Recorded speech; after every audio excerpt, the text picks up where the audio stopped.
I think if I hear you call me Becky one more time, six-pack, I'm gonna pop your tops. All six of them. Who are you? The worst.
Hey, this is Matt once again. We're about to another video. There's another paid request, this time from Lucas. And for those interested in requesting any other type of videos or topics or reactions or reviews or what have you, feel free to send them either directly to my PayPal or join my Patreon. Both things are down below in the info box. Now this is for the film The Quest for Camelot, which I don't think it did well when it came out. And I can understand why. I don't mind the film. I would call it average. And that's really the best way to put it. This is an average movie at best. Where it's not a short, it's not a long film, it's short. The cast, some recognizable people, which is cool to hear. You have Gabriel Byrne, you have Pierce Brosnan. One of our leads is Terry Ellis, the lead from The Princess Bride and the first Saw film and Hot Shots, among others. Robin Hood Men in Tights. You also have Eric Idle and what was it? Don Rickles, Jaleel White. Yes, Steve Urkel himself. He has a voice role in this. Bronson Pinchot has a voice in this. Definitely a lot of recognizable people. Bronson Pinchot, he played Serge in Beverly Hills Cop 1 and 3. Pierce Brosnan, of course, was James Bond in GoldenEye. Gabriel Byrne, he was in The Usual Suspects, the movie End of Days with Arnold Schwarzenegger. And the plot is, it's the Knights of the Round Table. Teen Arthur. Pierce Brosnan voices Teen Arthur. Gary Oldman from Leon the Professional and The Fifth Element, he plays the villain. He's ready to kill the teen, but someone saves the teen, and that's Gabriel Byrne. But sadly, Gabriel Byrne dies. His daughter, of course, is sad about that. And it's 10 years later. The daughter's growing up to be the spunky female hero, which, you saw a lot in these movies. And pretty much, Gary Oldman has come back. He's got a griffin voiced by Bronson Pinchot, which I couldn't even recognize it was Bronson Pinchot until I read the credits. They steal the sword Excalibur, but then the griffin loses it, and then they have to try to find Excalibur the sword. So then the girl growing up is trying to look for the sword, goes into the Forbidden Forest, and meets up with this blind hermit played by Terry Ellis from The Princess Bride. And then on their journey, they meet this two-headed dragon, who's our comic relief, which is Eric Idle from Monty Python, and Don Rickles from Kelly's Heroes, and an older comedian. Again, they're two heads on the same dragon. And Jaleel White, again, Steve Urkel himself from Family Matters, he plays a chicken that's been turned into an axe. Because Gary Oldman uses a bit of sorcery to turn some people into other things. So like I said, the voice cast was interesting enough to keep me intrigued to see what would happen. Okay, it's an anime film dealing with Excalibur and Camelot and King Arthur. Okay. It's not just a... There's been quite a few live-action versions dealing with that. Animated. Different. It's a short film, so it wasn't boring or anything. The songs were there. Some I liked more than others. There's one by, I think, the lead singer of Journey. I think Steve Perry. He sang a song or two. I didn't mind that song. I think Celine Dion sang a few songs. Don Rickles' Arigato actually sang a song about If I Didn't Have You. If I Did Have You. Which I would say, funny enough, that was the one that had the best beat to me. Like, it was a bit catchy. And I think it was the only one where the actors actually sang the songs. Like Terry Ellis, his character sings the song, but someone else doing his voice. The lead girl is singing the song, but I think it's Celine Dion doing the singing voice. But Eric Idle and Don Rickles, they did their own singing voice. As they're arguing, one would be the Dragon King as an ode to the Lion King. One would be a big dragon lizard and it's an old reference to Godzilla. They do references to Sonny and Cher and Elvis. Like, a lot of references.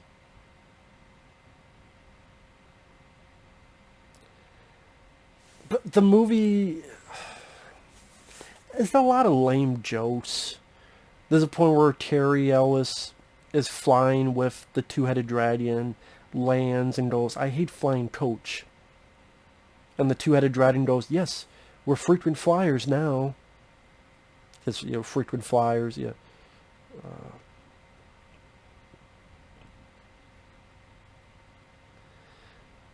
Jaleel White is trying to help this family at the end and says, "Do I feel clucky?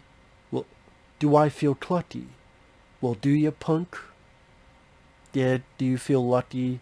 Well, do you feel clucky? Well, do you, punk?" Oh, I think he said, "Do I feel clucky?" I don't know, but it's supposed to be the Dirty Harry line, but it's clucky because he used to be a chicken, but now he's an ex-chicken. That's what I mean. He's got some really lame jokes.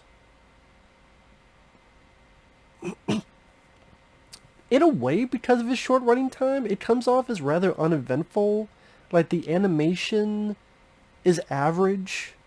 I do think the animation is average, considering some of the other movies around this time.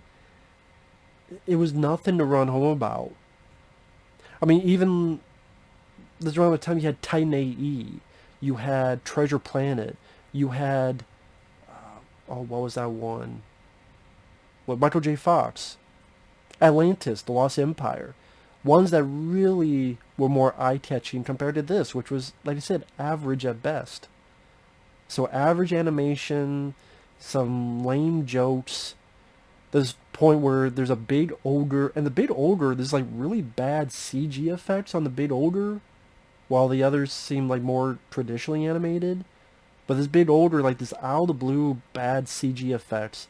His big butt sits on the Griffin and Gary Oldman, and I guess farts? Because then they blow back? But like I said, I don't mind some of the songs.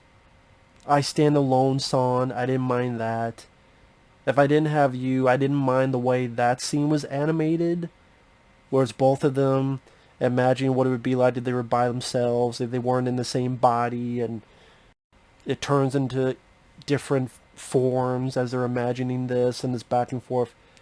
I thought that was one of the more well-animated scenes in the movie. Like I said, it's nice to have this voice cast. Pretty decent. The two-headed dragon I actually didn't mind as comic relief compared to some films and their comic relief characters. I didn't mind them. Didn't mind the look of the two-headed dragon.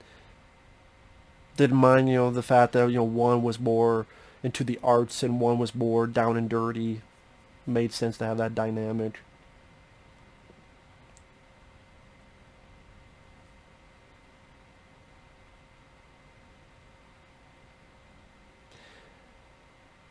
Sorry I spaced out there because I just remembered at the end of the film, spoilers, of course, things work out. The girl and Carrie Ellis, they kiss. They go off. But then it cuts to the two-headed dragon. And Eric Idle is ready to kiss Don Rickles and does like this. And Don Rickles says, don't even think about it. So,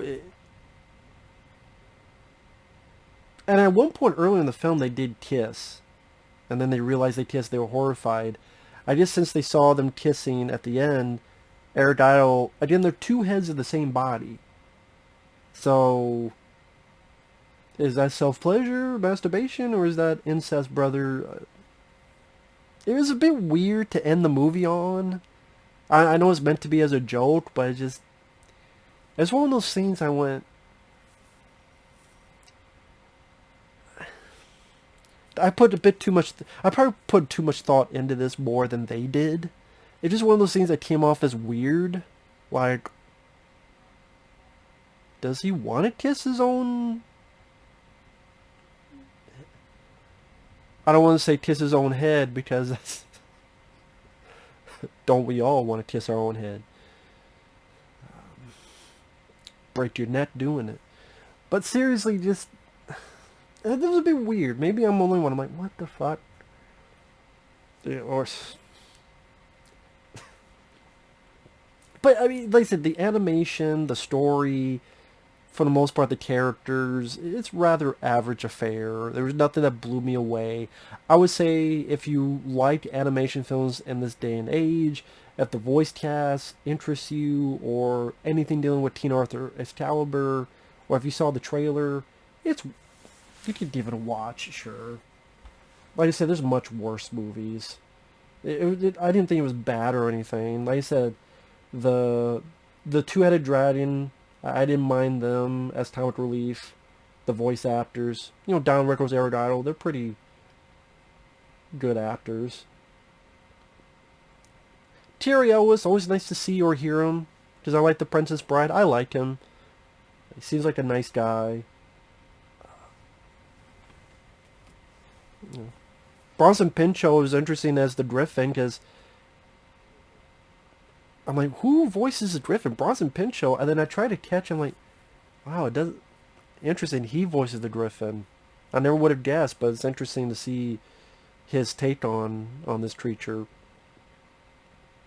And just weird stuff, like Steve Urkel voice. And it's not him doing Steve Urkel. I'm just saying it's the same actor, Jaleel White, he also voiced Sonic in the 90s cartoon as a chicken that's been turned to an axe.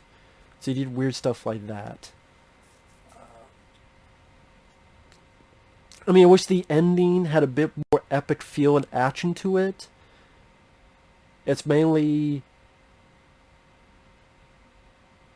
Terry Ellis rises up with the dragons, gets up, fights a couple people. They both jump off into the hay with some horses. They ride around a bit. They jump off. They get to the bad guy. She stops Gary Oldman from stabbing Pierce Brosnan. Terry Ellis and the girl fool the bad guy into hitting the sword into the stone and disintegrates. It just didn't feel epic enough compared to like Disney, what they were doing with The Lion King and other movies of that era. Aladdin. There was nothing really epic felt in this movie.